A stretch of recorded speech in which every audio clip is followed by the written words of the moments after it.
Hello દોસ્તો, Gujarat technological યુનિવર્સિટીની અંદર ડિપ્લોમા મિકેનિકલ એન્જિનિયરિંગ સેમેસ્ટર 6 ની અંદર અભ્યાસ કરતા હોય એવા વિદ્યાર્થીઓને એક સબ્જેક્ટ ઓફર થાય છે, ઇન્ડસ્ટ્રીયલ એન્જિનિયરિંગ એન્ડ મેનેજમેન્ટ. સબ્જેક્ટનો કોડ છે 4361901 અને આ સબ્જેક્ટની એક્ઝામ માટેના ધ મોસ્ટ આઈએમપી ક્વેશ્ચન્સ અને તેના જવાબો, પ્રશ્નો અને તેના જવાબો આજના વિડીયોમાં આપણે જોવાના છીએ. મોસ્ટ આઈએમપી ક્વેશ્ચન આગળના વિડીયોમાં જોયેલા હતા, આજના વિડીયોમાં જોઈશું. ડિપ્લોમા આઈઈએમ સબ્જેક્ટની અંદર જે 5 ચેપ્ટર છે એ 5 ચેપ્ટરની અંદરથી પહેલું chapter plant engineering and safety, જેની અંદરથી 10 માર્કના પ્રશ્નો પૂછાવાના છે. એ ચેપ્ટરના જેની અંદર 6 ટોપિક છે, આ છ ટોપિકમાંથી 12 પ્રશ્નો પૂછાવાની સંભાવના છે. તો એ 12 પ્રશ્નો ક્યાં છે એ આપણે આગળના વિડીયોમાં જોયેલું હતું, જે સ્ક્રીન ઉપર આપેલા છે. આ 10 ક્વેશ્ચન વધતા આ 2 ક્વેશ્ચન, આ 12 ક્વેશ્ચન આગળના વિડીયોમાં આપણે જોયેલા હતા. હવે આ બધા પ્રશ્નો છે એના જવાબો કેવી રીતે લખવા, કેટલાક મિત્રોએ વિડીયોમાં કમેન્ટ કરેલી હતી કે સાહેબ એના જવાબ પણ સમજાવો. તો આજના વિડીયોની અંદર આપણે આ જે 12 પ્રશ્નો છે એના જવાબો એક્ઝામમાં કેવી રીતે લખવા, કેવી રીતે સરળતાથી યાદ રહે, એના વિશે આજના વિડીયોમાં આપણે ચર્ચા કરીએ છીએ. મિત્રો, સોનિગ્રાટેક ચેનલમાં આપ સૌનું સ્વાગત છે. પહેલો question: state the criteria four selection of site of industries. ઉદ્યોગોના સ્થળની પસંદગી કેવી રીતે કરવી તે સમજાવો. તો ઓબ્વિયસલી કોઈ પણ જગ્યાએ આપણે ઇન્ડસ્ટ્રીઝ નાખવાની હોય, આનો જવાબ આપવા માટે તમારે એવું વિચારવાનું કે તમારે પોતે કોઈ એક કંપનીની શરૂઆત કરવી છે, કોઈ ફેક્ટરી સ્થાપવી છે. તો તમે શું ધ્યાનમાં રાખશો? તો સૌથી પહેલો મુદ્દો છે રો મટીરિયલ. એનો જે કાચો માલ છે એ નજીકમાં મળે છે કે નહીં. દાખલા તરીકે એવી જગ્યાએ ફેક્ટરી નાખો કે જ્યાં રો મટીરિયલ મળતું જ ન હોય, તો એનું ટ્રાન્સપોર્ટેશન કોસ્ટ વધી જાય. એટલે પેલો ક્રાઇટેરિયા આપણે ધ્યાનમાં રાખીએ કે પ્રોક્સિમિટી ટુ રો મટીરિયલ, કે કાચો માલ જે કેટલો નજીકમાં મળે છે. બીજો ક્રાઇટેરિયા છે ટ્રાન્સપોર્ટેશન ફેસિલિટી. રોડ રસ્તા સારા હોય, મોટા રસ્તા હોય, રેલવે, પોર્ટ, એરપોર્ટ, આ બધી ફેસિલિટી અવેલેબલ હોય તો ત્યાં આગળ ઇન્ડસ્ટ્રીઝ નાખો તો વધારે સરળ રહેશે. તો second criteria is transportation facility, પરિવહન સુગમતા. Third is availability of labour. ત્યાં માણસો પણ અવેલેબલ હોવા જોઈએ. ફેક્ટરીની સ્થાપના કરો તો ત્યાં મેન પાવર મળે, એ જરૂરી છે, કારણ કે ત્યાં સ્કિલ્ડ મેન પાવરની પણ જરૂર પડે, અનસ્કિલ્ડની પણ જરૂર પડે, મજૂરોની પણ જરૂરિયાત હોય. તો એવી જગ્યાએ ફેક્ટરી નાખવી જોઈએ કે જ્યાં મેન પાવર અવેલેબલ હોય. ઇન્ફ્રાસ્ટ્રક્ચર, ત્યાં ઇન્ફ્રાસ્ટ્રક્ચરલ ફેસિલિટી, દાખલા તરીકે ટેલિકોમ્યુનિકેશન, પાણી, ઇલેક્ટ્રિસિટી, આ બધી ફેસિલિટી અવેલેબલ હોય એવી જગ્યાએ ફેક્ટરી નાખવી આવશ્યક છે, જરૂરી છે. માર્કેટ એસેસિબિલિટી, કે તમારી પ્રોડક્ટ છે એ વેચાવા માટે માર્કેટમાં જવાની છે તો એ ત્યાંથી કેટલી ઝડપથી એસેસિબલ છે, ત્યાંથી માર્કેટમાં કેટલી સરળતાથી પહોંચી શકાય છે, એને કહેવાય માર્કેટ એસેસિબિલિટી. તો આ 5 ક્રાઇટેરિયા છે. બીજા પણ 7 ક્રાઇટેરિયા છે. ટોટલ 12 ક્રાઇટેરિયા છે. આપણે વન બાય વન બધા જોઈએ. છઠ્ઠો ક્રાઇટેરિયા સરકારી પોલિસીઓ, ગવર્મેન્ટ પોલિસી, સરકારી નીતિ. કે ગવર્મેન્ટ પોલિસી એવી રીતે હોય કે ભાઈ અહીંયા ફેક્ટરી નાખવાની નહીં, અથવા અહીંયા પર્યાવરણને નુકસાન થઈ શકે એવું કોઈ કાર્ય કરી શકાય નહીં, તો ત્યાં આગળ ફેક્ટરી નાખી શકાય નહીં. એટલા માટે ઇન્ડસ્ટ્રીઝ વધારે ડેવલપ થાય એટલા માટે સરકારે SEZ બનાવેલા છે, સ્પેશિયલ ઇકોનોમિક ઝોન, કે ત્યાં આગળ ફેક્ટરી સરળતાથી છે એ નાખી શકાય, શરૂઆત કરી શકાય. Cost of land and real estate. જમીન ખૂબ જ મોંઘી હોય તો ત્યાં ફેક્ટરી નાખવી ખૂબ જ મહેંગી પડે. દાખલા તરીકે કોઈ એવું નક્કી કરે કે મારે મુંબઈના નરીમન પોઈન્ટમાં ફેક્ટરી નાખવી છે, તો એમાં આગળના જે 6 ક્રાઇટેરિયા છે એ 6 ક્રાઇટેરિયા સેટિસ્ફાય થાય છે, પણ ત્યાં જમીનના ભાવ કેવા હોય છે? લાકડા જેવા. એટલે ત્યાં ફેક્ટરી નાખી શકાય નહીં. તો એની કોસ્ટ જે છે એ પણ સુટેબલ હોવી જોઈએ. એન્વાયરમેન્ટલ ફેક્ટર, એટલે કે પર્યાવરણને અસર કરતા પરિબળો છે એ પણ ધ્યાનમાં લેવા જોઈએ, કારણ કે પ્રદૂષણ ઘટાડવા માટે પ્રદૂષણ એવી રીતે ના થવું જોઈએ કે જેથી આપણે ત્યાંનું જે એન્વાયરમેન્ટ છે ડિસ્ટર્બ થાય. ક્લાઇમેટ એન્ડ વેધર કન્ડિશન, એટલે કે તેની આબોહવા એ જે છે વિષમ પરિસ્થિતિઓ હોવી જોઈએ નહીં. જો વિષમ પરિસ્થિતિ હોય તો ફેક્ટરી નાખવામાં અને આપણી જે પ્રોડક્ટ છે એને સાચવવામાં પ્રોબ્લેમ થઈ શકે છે. Proximity to suppliers and service provider, જે સેવાઓ આપે છે એ લોકો ત્યાં પહોંચી શકે એવી રીતે એ જગ્યાએ ફેક્ટરી નાખવી જોઈએ. પોલિટિકલ સ્ટેબિલિટી એન્ડ સિક્યોરિટી, રાજકીય સ્થિરતા હોય, વારંવાર સરકારો બદલાતી હોય તો એવા દેશમાં કોઈ પણ કંપની ફેક્ટરી નાખવાનું પસંદ કરે નહીં. રાજકીય સ્થિરતા હોવી જોઈએ. અને સોશિયલ ફેક્ટર, સામાજિક પરિબળો, કે ત્યાં જે લોકો રહેતા હોય એ લોકોની ગુણવત્તાને અસર ન થાય, સામાજિક પ્રશ્નો ઊભા ન થાય એવી જગ્યાએ ફેક્ટરી નાખવી જોઈએ. તો મિત્રો, આ 12 મુદ્દાઓ છે, એમાંથી કોઈ પણ 7 મુદ્દા યાદ રાખવાના છે. બસ આ 7 મુદ્દા લખશો એટલે આ ક્વેશ્ચન 7 માર્કમાં પૂછાય તો આપણને 7 છે એ મળી શકે છે. Question number 2, explain plant layout and its type. Plant layout સમજાવો અને તેના પ્રકારો દર્શાવો. તો પ્લાન્ટ લેઆઉટ એટલે શું? It's a systematic arrangement of man, machine and material. માણસો, મશીનરી અને મટીરિયલ એ ત્રણેયને ગોઠવવાની જે એરેન્જમેન્ટ છે, ગોઠવવાની જે પ્રક્રિયા છે એને કહેવાય પ્લાન્ટ લેઆઉટ, કે કોણ ક્યાં બેસશે. એનો ઓબ્જેક્ટિવ છે material handling becomes less is in easier. જો પ્રોપરલી બધું ગોઠવીને રાખેલું હોય કે માણસો અહીંયા રહેશે, મશીનો આવી રીતે ગોઠવવાના, મટીરિયલ અહીંયા મૂકવાનું, તો એનાથી કેટલાક ફાયદા થાય છે. કયા ફાયદા થાય છે? પહેલું, મટીરિયલ હેન્ડલિંગ ઇઝી થઈ જાય છે. Effective utilisation of factory space, જે ફેક્ટરી માટેની જે જગ્યા આપણે આપેલી છે એનો યોગ્ય અસરકારક રીતે ઉપયોગ થાય છે. સુપરવિઝન સરળ બની જાય છે, easy to supervise. Raw material can be properly arranged, એના માટેનું રો મટીરિયલ છે સરળતાથી ગોઠવી શકાય છે. ફ્યુચર ડેવલપમેન્ટ સરળનો એમાં સ્કોપ રહે છે, પ્રોવિઝન ઓફ ફ્યુચર ડેવલપમેન્ટ. અને એ કયા કયા પ્રકારના પ્લાન્ટ લેઆઉટ હોય છે? તો પ્લાન્ટ લેઆઉટના પ્રકાર છે પ્રોસેસ લેઆઉટ, અથવા એને કહેવાય ફંક્શનલ લેઆઉટ, અને પ્રોડક્ટ લેઆઉટ, અથવા એને કહેવાય લાઇન લેઆઉટ. આ લેઆઉટ શું છે એ પણ આપણે આગળ જોઈશું. ફિક્સ પોઝિશન લેઆઉટ એ ત્રીજું, અને ચોથું આવશે ગ્રુપ લેઆઉટ, અથવા એને કહેવાય સેલ્યુલર લેઆઉટ. ટૂંકમાં લેઆઉટ એટલે 3 વસ્તુને ગોઠવવાની: માણસો, મશીન અને મટીરિયલ. રાઈટ? એમાં આપણે બધું ગોઠવણ કેવી રીતે કરવી, એ ગોઠવણ છે 4 રીતે થઈ શકે, જે નીચે આપેલું છે એ ચાર વિશે આપણે આગળ જોઈશું: product layout, process layout, fix position layout અને ગ્રુપ લેઆઉટ. એમાં પેલું છે પ્રોસેસ લેઆઉટ. પ્રોસેસ લેઆઉટ એટલે શું? દાખલા તરીકે આવી રીતે મશીનિંગ ગોઠવેલા હોય, બધી પ્રોસેસ એક જગ્યાએ થતી હોય. ફોર એક્ઝામ્પલ, આ લેથ મશીનનું ડિપાર્ટમેન્ટ છે તો 10 લેથ મશીન અહીંયા પડેલા છે. આ મિલિંગ ડિપાર્ટમેન્ટ છે તો અહીંયા બધા મિલિંગ મશીન પડેલા છે, અહીંયા બધા ડ્રિલિંગ મશીન પડેલા છે, અહીંયા ગ્રાઇન્ડિંગ મશીન પડેલા છે. અહીંયા પેઇન્ટ શોપ છે. તો આની અંદર વર્ક થશે એટલે કેમ થશે? જ્યારે લેથ મશીન ઉપર ઓપરેશન કરવું હોય ત્યારે પ્રોડક્ટ છે અહીંયા આવશે. દાખલા તરીકે અહીંથી અહીંયા રિસીવિંગ શોપ છે તો અહીંથી પ્રોડક્ટ લેથ મશીનમાં જશે. પછી એના ઉપર ધારો કે મિલિંગ ઓપરેશન કરવું છે તો પ્રોડક્ટ અહીંયા જશે. રાઈટ? પછી ડ્રિલિંગ કરવું છે તો અહીંયા જશે. એટલે કે પ્રોસેસ બધી જે ભેગી કરેલી છે, પ્રોસેસ પ્રમાણે લેઆઉટ તૈયાર કરેલો છે, એટલે એને કહેવાય પ્રોસેસ લેઆઉટ. બધી પ્રોસેસ કોન્સર્ટ, કે ત્યાં ટર્નિંગ ઓપરેશન છે, મિલિંગ ઓપરેશન છે, ડ્રિલિંગ છે, ગ્રાઇન્ડિંગ છે, તો એને કહેવાય process layout. Each department or section is dedicated to a specific process or function. જો આ બધા ડિપાર્ટમેન્ટ છે, આ turning department, lathe department, milling department, drilling department and so on. તો આ પ્રકારનું લેઆઉટ છે એને કહેવાય પ્રોસેસ લેઆઉટ. હવે આ ફ્લેક્સિબલ હોય છે, એમાં ઉત્પાદન હોય એ પ્રોડક્ટમાં ફેરફાર થાય તો આમાં કોઈ ફેરફાર કરવાની જરૂર નથી. પ્રોડક્ટની ડિઝાઇન બદલાય, ટાઈપ ઓફ પ્રોડક્ટ બદલાય, તો એની અંદર પ્રોસેસ લેઆઉટ છે એ સેમ રાખી અને વર્ક કરી શકાય છે. પણ એની અંદર પ્રોબ્લેમ શું થાય કે પ્રોડક્ટ જે છે એને બધે અલગ અલગ જગ્યાએ લઈ જવી પડે. પેલા પ્રોડક્ટ અહીંયા લઈ જવાની, પછી ધારો કે ડ્રિલિંગ કરવાની તો અહીંયા લઈ જવી પડે, મિલિંગ કરવું હોય તો અહીંયા લઈ જવી પડે, ગ્રાઇન્ડિંગ કરવું હોય તો અહીંયા લઈ જવી પડે. તો આને કહેવાય પ્રોસેસ લેઆઉટ. બીજું છે પ્રોડક્ટ લેઆઉટ. એની અંદર પ્રોસેસ લેઆઉટ કરતાં જુદું છે, એટલે કે લાઇન લેઆઉટ. એટલે કે આપણી જે પ્રોડક્ટ છે એના પ્રમાણે બધા મશીન ગોઠવેલા હોય. દાખલા તરીકે કોઈ એક પ્રોડક્ટ એ છે, કનેક્ટિંગ રોડ છે, પિસ્ટન છે, ક્રેન્કશાફ્ટ છે, તો કનેક્ટિંગ રોડની અંદર જે મશીનિંગ સિક્વન્સ હોય એ સિક્વન્સ પ્રમાણે બધા મશીન ગોઠવેલા હોય. એટલે દાખલા તરીકે પહેલા અહીંયા ગ્રાઇન્ડિંગ મશીન છે, પછી turning machine, milling machine, drilling machine and so on. એટલે અહીંયા એવું બને કે આ ટાઈપનો લેઆઉટ હોય તો ગ્રાઇન્ડિંગ મશીન અલગ અલગ જગ્યાએ આખી ફેક્ટરીમાં મૂકેલા હોય, લેથ મશીન અલગ અલગ જગ્યાએ મૂકેલા હોય, ગ્રાઇન્ડિંગ મશીન અલગ અલગ લોકેશન ઉપર મૂકેલા હોય. તો એને કહેવાય પ્રોડક્ટ લેઆઉટ. એટલે પ્રોડક્ટની જરૂરિયાત પ્રમાણે મશીનરી ગોઠવેલી હોય, પ્રોસેસ પ્રમાણે નહીં પણ પ્રોડક્ટ પ્રમાણે. સો each workstation is specialized for performing a particular task in a production process. The product moves along with the predetermined route from workstation to the next station.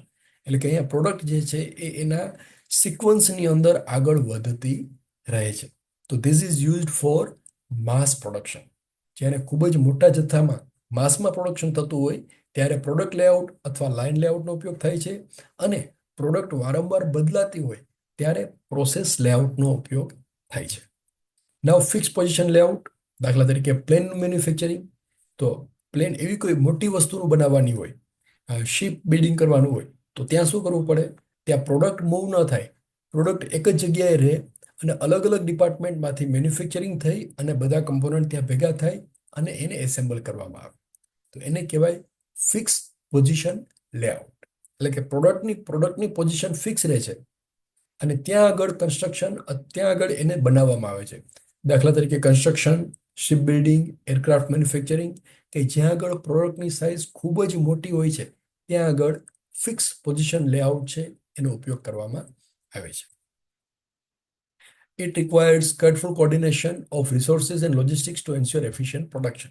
આમાં કોર્ડિનેશન ખૂબ જ જરૂરી રહે છે, પ્લાનિંગ છે વધારે અગત્યનું રહે છે ફિક્સ પોઝિશન લેઆઉટ. પહેલા ફ્લોમાં શું હોય, એક જગ્યાએ પ્રોડક્ટ નાખી એટલે એક પછી એક બધા ઓપરેશન સિક્વન્સમાં થતા જ રહે, એમાં કોઈ વધારે ધ્યાન આપવાની જરૂર નથી. જ્યારે ફિક્સ પોઝિશન લેઆઉટ હોય એમાં ઘણું બધું પ્લાનિંગ કરવું પડે અને કે એ ફ્લો છે મેન્ટેન થાય એના માટે સારી એવી એક્સરસાઇઝ કરવી પડે છે. અને ચોથું છે સેલ્યુલર લેઆઉટ અથવા ગ્રુપ લેઆઉટ. તો ગ્રુપ લેઆઉટ એટલે શું, કે બધાનું કોમ્બિનેશન, આગળનું જે બે જોયું ને એનું કોમ્બિનેશન, કે અહીંયા આપણે ગ્રુપ બનાવેલા છે, આ ગ્રુપ એ, આ ગ્રુપ બી. ગ્રુપ એમાં કેટલાક મશીન હોય, ગ્રુપ બીની અંદર કેટલાક મશીન હોય, અને અહીંયા સ્ટોરમાંથી પ્રોડક્ટ આવે એ બંને ગ્રુપની અંદર વારંવાર જે એની જરૂરિયાત પ્રમાણે કોઈ ગ્રુપમાં જાય અને ફાઇનલ એસેમ્બલ અને વેરહાઉસમાં એ પ્રોડક્ટ તૈયાર થઈ અને પહોંચી જાય છે. તો એને કહેવાય ગ્રુપ લેઆઉટ અથવા cellular layout. It's a self-contained, semi-automatic, and responsible for producing a family of a similar products or component. એક જ સરખા કમ્પોનન્ટ જ્યારે બનાવવાના થાય, સિમિલર કમ્પોનન્ટ, દાખલા તરીકે એનું ગ્રુપિંગ કરી દો કે ગ્રુપ એ પ્રકારના કમ્પોનન્ટ, ગ્રુપ બી પ્રકારના કમ્પોનન્ટ, અને પછી એના પ્રમાણે એ લાઇનની અંદર છે એ જાય. એટલે આ જે લેઆઉટ છે that is combination of product layout and process layout, એ બેનો સરવાળો છે, એટલે મિક્સ લેઆઉટ પણ કહી શકાય. Now question number 3, state the principle of good layout, how to improve it.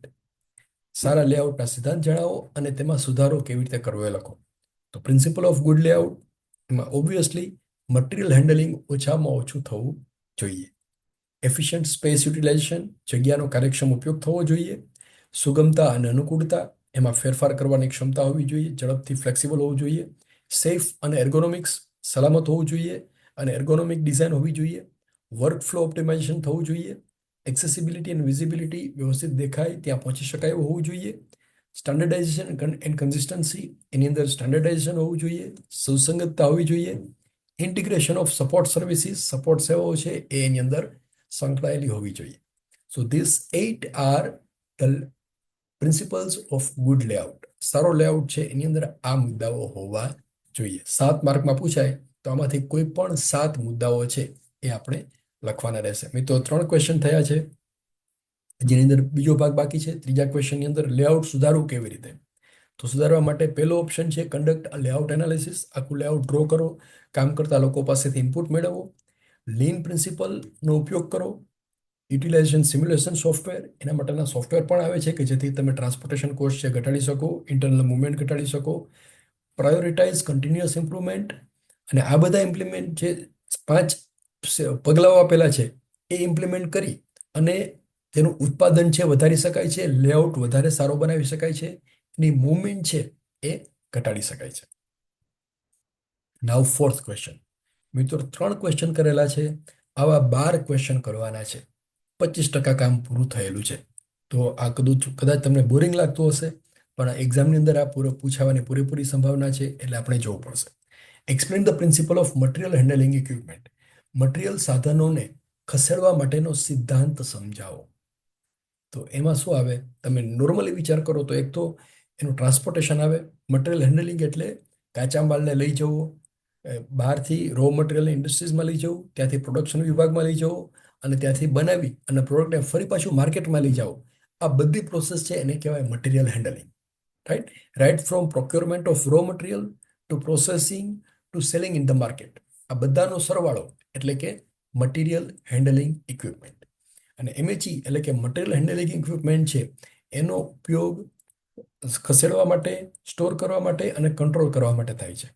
અને એની અંદર એજીવી, ઓટોમેટેડ ગાઇડેડ વ્હીકલ્સ અને રોબોટિક સિસ્ટમનો પણ ઉપયોગ કરવામાં આવે છે. કન્વેયર્સનો ઉપયોગ થતો હોય, ફોર્કલિફ્ટનો લિફ્ટનો ઉપયોગ થતો હોય, કે એની અંદર મટીરિયલને કેવી રીતે ખસેડવું, એ બધા મુદ્દાઓનો આની અંદર સમાવેશ થાય છે. Question number 5, what is plant maintenance? State it's important. પ્લાન્ટની જાળવણી શું છે તેનું મહત્વ સમજાવો. તો પ્લાન્ટની જાળવણી એટલે શું?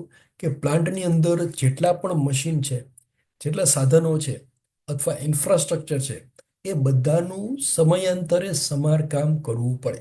કોઈ પણ વસ્તુ હોય એને મેન્ટેન કરવી પડે. એ બગડી જાય, એમાં એમાં ઘસારો લાગે, એની અંદર કોઈ એડિશન અલ્ટરેશન કરવું પડે, તો એ બધી બાબતો છે એ પ્લાન્ટ મેન્ટેનન્સની અંદર એનો સમાવેશ થાય છે. એની જાળવણીનું મહત્વ. એની જાળવણી કરવાથી શું થાય કે મેન્ટેનન્સ કરવાથી ડાઉન ટાઈમ ઘટી જાય, એટલે કે પ્રોડક્શન છે બંધ થતું નથી, એ કન્ટિન્યુઅસ ચાલુ રહે છે. એનાથી રિલાયબિલિટી અને પરફોર્મન્સ ઓફ મશીનરી સુધરે છે. નિષ્ફળતા અને ખામીઓનું જોખમ ઘટે છે. અને એનાથી સેફ એન્વાયરમેન્ટ પૂરું પડે છે. અકસ્માતો અને ઈજાઓ ઘટાડવાની સંભાવના છે.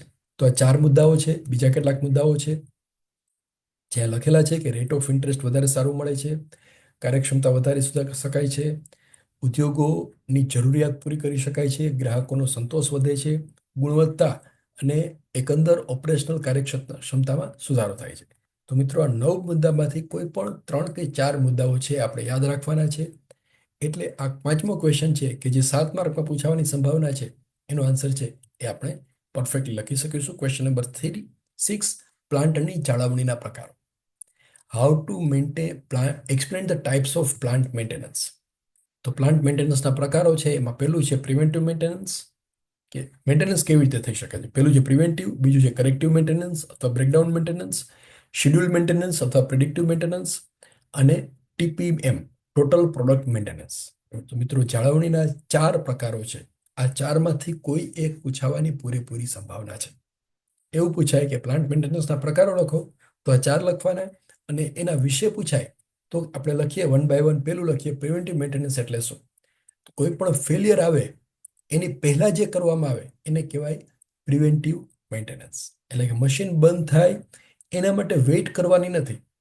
રેગ્યુલરલી થોડા થોડા સમયે એના ઉપર કામ કરવામાં આવે, કે એની અંદર સર્વિસિંગ કરવામાં આવે, ઓઇલિંગ કરવામાં આવે, એને ચેક કરવામાં આવે કે બધું અલાઇનમેન્ટ ને મિસઅલાઇન બધું બરોબર છે કે નહીં. તો એને કહેવાય પ્રિવેન્ટિવ મેન્ટેનન્સ. પ્રિવેન્ટિવ મેન્ટેનન્સની અંદર લ્યુબ્રિકેશન, ક્લિનિંગ, ચેન્જિંગ વેરિયસ પાર્ટ્સ, એ બધું આવે છે. દાખલા તરીકે કોઈ ઓટોમોબાઈલ વ્હીકલ હોય, 4 વ્હીલર, તો એ થોડા થોડા અંતરે કે અમુક કિલોમીટર થાય એટલે એનું મેન્ટેનન્સ કરવામાં આવે, એની સર્વિસ કરવામાં આવે. તો એને કહેવાય પ્રિવેન્ટિવ મેન્ટેનન્સ. અને પ્રિવેન્ટિવ મેન્ટેનન્સ કરવાથી મશીનનું ડાઉન ટાઈમ ઘટે છે અને એની લાઈફ ટાઈમ વધે છે. એ લાંબો ટાઈમ સુધી વ્યવસ્થિત કામ કરી શકે છે. એટલા માટે પ્રિવેન્ટિવ મેન્ટેનન્સ છે એ કરવામાં આવે છે. બીજું છે કરેક્ટિવ મેન્ટેનન્સ અથવા બ્રેકડાઉન. તો કરેક્ટિવ મેન્ટેનન્સ એટલે શું? તો it is done after any failure. કોઈ પણ ફેલિયર થાય, મશીન બંધ થાય પછી એને રિપેર કરો, તો એને કહેવાય કરેક્ટિવ મેન્ટેનન્સ અથવા બ્રેકડાઉન મેન્ટેનન્સ. એટલે બંનેમાં ફરક છે. પ્રિવેન્ટિવ મેન્ટેનન્સમાં શું આવશે? બ્રેકડાઉન થાય એની પહેલા આપણે કંઈક વર્ક કરીએ, અને કરેક્ટિવની અંદર બ્રેકડાઉન થઈ ગયા પછી. એટલે એ અનપ્લાન્ડ હોય છે. કરેક્ટિવ મેન્ટેનન્સ જે છે, breakdown maintenance, that is unplanned. Machine તો ગમે ત્યારે બંધ થઈ જાય, રાઈટ? એટલે એનું કોઈ પ્લાનિંગ કરી શકાતું નથી. પ્રિવેન્ટિવ મેન્ટેનન્સનું પ્લાનિંગ કરી શકાય છે. અને કરેક્ટિવ મેન્ટેનન્સ હોય એને વધારે પ્રાયોરિટી આપવામાં આવે છે, કારણ કે કરેક્ટિવ મેન્ટેનન્સ જ્યારે કરવાનું હોય ત્યારે આખું મશીનરી બંધ થઈ ગયું હોય છે, પ્રોડક્શન બંધ થઈ ગયું હોય છે. તો એને બને એટલું ઝડપથી એ કરવામાં આવે તો નુકસાન છે ઘટાડી શકાય છે. ત્રીજું છે શેડ્યુલ્ડ મેન્ટેનન્સ અથવા પ્રિડિક્ટિવ મેન્ટેનન્સ. હવે પ્રિડિક્ટિવ મેન્ટેનન્સ છે એ પણ સમયાંતરે કરવામાં આવે છે, એનું ફ્રિકવન્સી ફિક્સ હોય છે, અને મશીન પ્રમાણે અને પ્રોડક્શન જે થતું હોય એના પ્રમાણે એનો રેટ નક્કી કરવામાં આવે છે. વધારે ફાસ્ટ પ્રોડક્શન થતું હોય તો આ શેડ્યુલ્ડ મેન્ટેનન્સ છે એ વધારે હોય છે. કે દાખલા તરીકે પ્રોડક્શન ઓછું હોય તો શેડ્યુલ મેન્ટેનન્સ, પ્રિડિક્ટિવ મેન્ટેનન્સ છે એની ફ્રિકવન્સી એમાં ચેન્જ કરી શકાય છે, કે દર મહિને કરો અથવા દર વીક કરો અથવા ડેલી કરો. જો પ્રોડક્શન વધારે હોય તો ડેલી કરવું જોઈએ, પ્રોડક્શન ઓછું હોય તો વીકલી, અને પ્રોડક્શન એકદમ ઓછું હોય તો મંથલી કરવું, રાઈટ? એના પ્રમાણે એનો જે ફેરફાર છે એ કરી શકાય છે. અને છેલ્લું છે TPM, ટોટલ પ્રોડક્ટિવ મેન્ટેનન્સ. તો ટોટલ પ્રોડક્ટિવ મેન્ટેનન્સની અંદર શું આવે છે? જે મશીન છે એની ઓપરેશનલ એફિશિયન્સીમાં સુધારો કરવો. અત્યારે મશીન જે વર્ક કરે છે એ વધારે સારી રીતે કરી શકે, એમાં સુધારો કેવી રીતે કરવો, એનું નુકસાન કેવી રીતે ઘટાડવું, એના ઉપર ધ્યાન કેન્દ્રિત કરવામાં આવે છે TPMની અંદર. એટલે એની અંદર ઝીરો ડિફેક્ટ આવે, breakdowns should be zero, accident should be zero અને કન્ટિન્યુઅસ ઇમ્પ્રુવમેન્ટ. આ બધી બાબતોનો ટીપીએમની અંદર સમાવેશ થાય છે.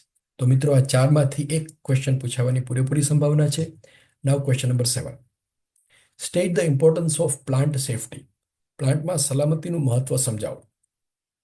આ તો એકદમ સિમ્પલ ક્વેશ્ચન છે, બધાને લગતા આવડશે. માણસોની સુખાકારી, environmental protection, economic stability, regulatory compliance, reputation and trust, employee moral and productivity, risk management, continuous improvement. આ બધા મુદ્દાઓ છે એની અંદર પ્લાન્ટ મેન્ટેનન્સ માટે પ્લાન્ટમાં સલામતીનું મહત્વ સમજાવે છે. સેફટી હોય તો જ માણસો કામ કરે. સેફટીનું મહત્વ તો એવરીવેર રહેવાનું છે. તો અહીંયા પણ આ રીતે તમારા આન્સર લખશો એટલે પૂરેપૂરા માર્ક્સ મળશે. આના સિવાય પણ બીજી રીતે તમે લખી શકો છો. આ પ્રમાણે જ લખવું એવું જરૂરી નથી. શબ્દો છે એ આના સિવાયના બીજા પણ હોઈ શકે છે, પણ ટેકનિકલ હોવા જોઈએ, વાર્તા હોવી જોઈએ નહીં. Question number 8. અકસ્માતોના કારણો અને તેના નિવારણ સમજાવો. એક્સિડન્ટ થાય તો એના કયા કયા કારણો હોઈ શકે છે અને કેવી રીતે એને ઘટાડવું. તો એના માટે સૌથી મોટું રીઝન છે માનવીય ભૂલ, હ્યુમન એરર. ઇક્વિપમેન્ટ માલ ફંક્શન, જે અંદર સાધનો કામ કરે છે એમાં કંઈક ભૂલ થઈ જાય, એ ઘસાઈ જાય. ઇનએડ્યુકેટ ટ્રેનિંગ બરોબર ના આપેલી હોય. Poor maintenance practice, failure two follow safety procedure, સલામતી માટેના જે નિયમો છે એનું પાલન ન કરવામાં આવે. આ બધા મુદ્દાઓના લીધે અકસ્માત થવાની સંભાવના છે. હવે એને નિવારવું કેવી રીતે? તો yes, implement robust safety protocol, training to the employee, conduct regular equipment inspection, create safety culture, improve safety measures. અને આ બધા મુદ્દાઓ કે ભૂતકાળમાં કોઈ અકસ્માત થયેલો હોય તો એમાંથી કંઈક શીખો અને ફરી પાછો અકસ્માત ન થાય એના માટેના પગલાઓ લો. તો આ બધા જે છે એ અકસ્માત નિવારણ માટેના પગલાઓ છે. તો મિત્રો આ થઈ ગયો 8મા પ્રશ્નનો જવાબ. હવે 9મો question. What is industrial dispute and how to settle industrial dispute. ઔદ્યોગિક વિવાદ શું છે અને તેનું સમાધાન કેવી રીતે કરવામાં આવે છે? મિત્રો, વિવાદ એટલે પ્રોબ્લેમ. ક્યાંય પણ વિવાદ થઈ શકે છે. બે ઇન્ડસ્ટ્રીઝ એકબીજા સાથે વર્ક કરતી હોય તો એ બંને વચ્ચે પણ ડિસ્પ્યુટ થઈ શકે છે. કંપનીની અંદર એમ્પ્લોયર અને કર્મચારીઓ એના વચ્ચે પણ ડિસ્પ્યુટ થઈ શકે છે. તો એને કહેવાય ઔદ્યોગિક વિવાદ. એમ્પ્લોયર એટલે કે કંપનીના સેટ અને એની અંદર કામ કરતા માણસો, એ બે વચ્ચે જ્યારે સંઘર્ષ થાય, અસંમતિ થાય, તો એને કહેવાય ઔદ્યોગિક વિવાદ. એનું એ થવાનું કારણ શું હોય? સામાન્ય રીતે પગાર, વેતન, સેલેરી વધારે એના માટે, કામ કરવાની પરિસ્થિતિ, કે એન્વાયરમેન્ટ સારું આપો, કોઈ પણ પ્રકારના બેનિફિટ અથવા કન્ડિશન્સ જે એમ્પ્લોયમેન્ટ વખતે આપેલી હોય એનું ફૂલફિલ ન થાય તો સંઘર્ષ થવાની સંભાવના રહે છે. અને સારા સંબંધો જાળવવા અને ઉત્પાદકતા મેળવવા માટે ઔદ્યોગિક વિવાદોનો ઉકેલ લાવવો જરૂરી છે. કોઈ પણ ડિસ્પ્યુટ થયેલો હોય તો એ સુધારવો, એનું સોલ્યુશન લાવવું જરૂરી છે. તો એ કેવી રીતે લાવવું?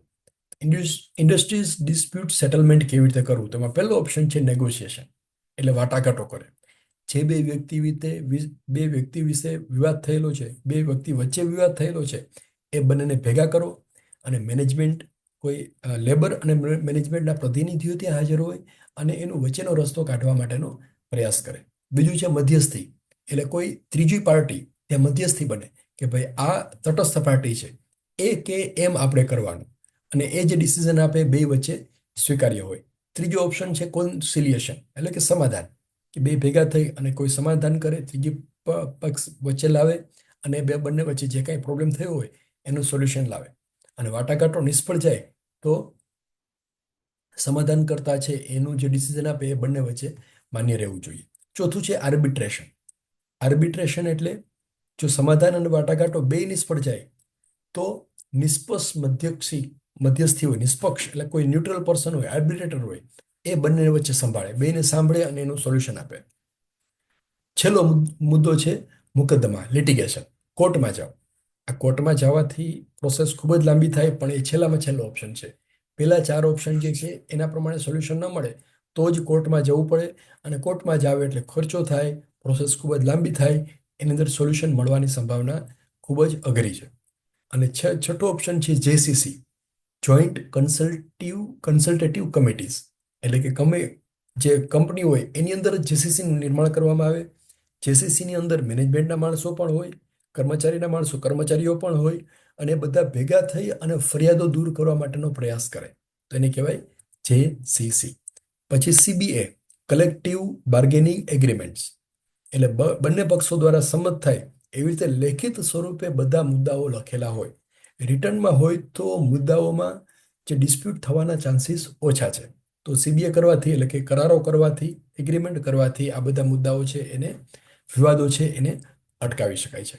ક્વેશ્ચન નંબર 10, 10, 11 અને 12 ત્રણ ક્વેશ્ચન બાકી છે.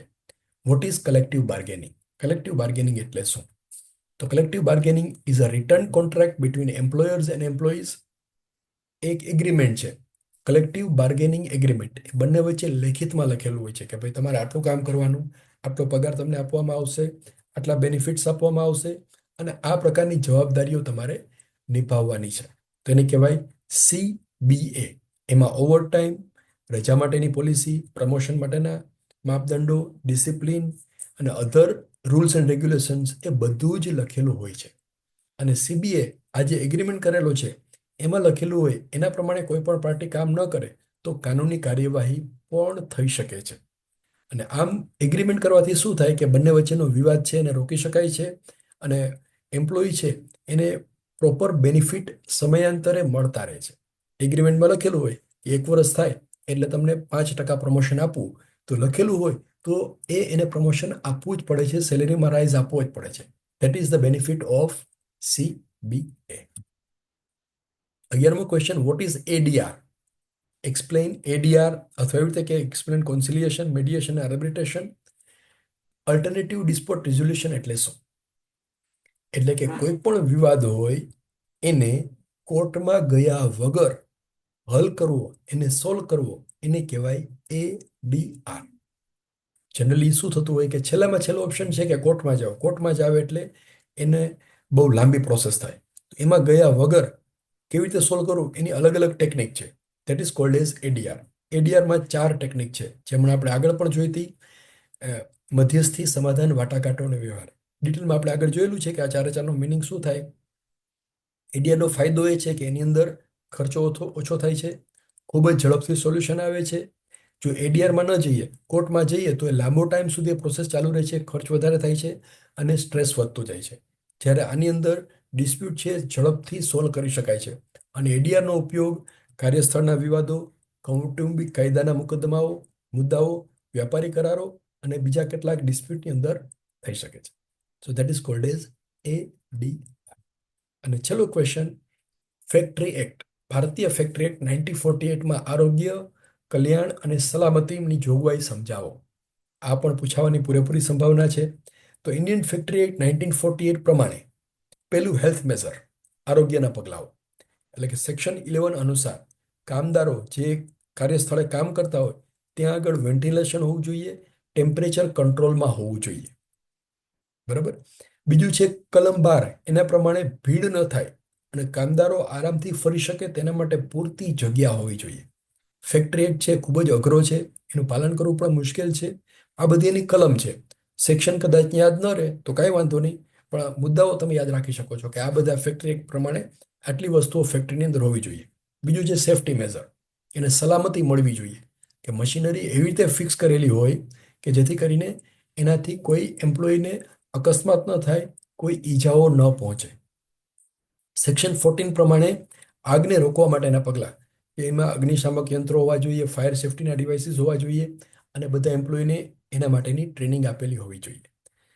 ત્રીજો મુદ્દો છે કલ્યાણ, વેલફેર મેઝર્સ, કે કામદારો માટે કપડાં ધોવા, નાહવાના, બદલવા માટે સુવિધા હોવી જોઈએ. પુરુષો અને સ્ત્રીઓ માટે અલગ વ્યવસ્થા હોવી જોઈએ. પછી એના માટે પર્યાપ્ત સ્વચ્છ પીવાનું પાણી મળતું હોવું જોઈએ એકોર્ડિંગ ટુ કલમ 19. સેક્શન 19 પ્રમાણે એને આ ફેસિલિટી મળવી જોઈએ. નંબર 4, ફર્સ્ટ એડ ફેસિલિટી, પ્રાથમિક સુવિધાઓ. એટલે કે કલમ સેક્શન 45 એના અંડરમાં જો તાત્કાલિક જે કોઈ પણ ઈજા થાય તો ત્યાં આગળ ફર્સ્ટ એડની ફેસિલિટી હોવી જોઈએ. હેલ્થ એક્ઝામિનેશન, આરોગ્ય તપાસ, સમયાંતરે બધા એમ્પ્લોયીની તપાસ થવી જોઈએ અને આરોગ્યની તપાસ થતી રહેવી જોઈએ. કે જોખમી માનતા કેટલાક વ્યવસ્થા હોય કે જે જોખમી હોય તો કલમ સેક્શન 48ના પ્રમાણે રાજ્ય સરકાર છે એને સત્તા આપેલી છે કે સમયાંતરે ફેક્ટરીમાં જઈ અને બધા એમ્પ્લોયી છે એની આરોગ્ય, એના હેલ્થની તપાસ કરે.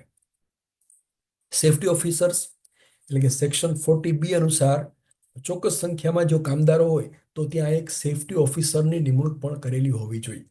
એનું કામ શું હોય કે માત્ર ફેક્ટરીમાં આટા મારવાના અને ત્યાં સેફટી જળવાઈ રહે, સલામતી જળવાઈ રહે એટલું જ એને ધ્યાન રાખવાનું છે. અને એના માટે મેનેજમેન્ટને સલાહ આપશે કે અહીંયા સેફટી માટે આટલું કરો.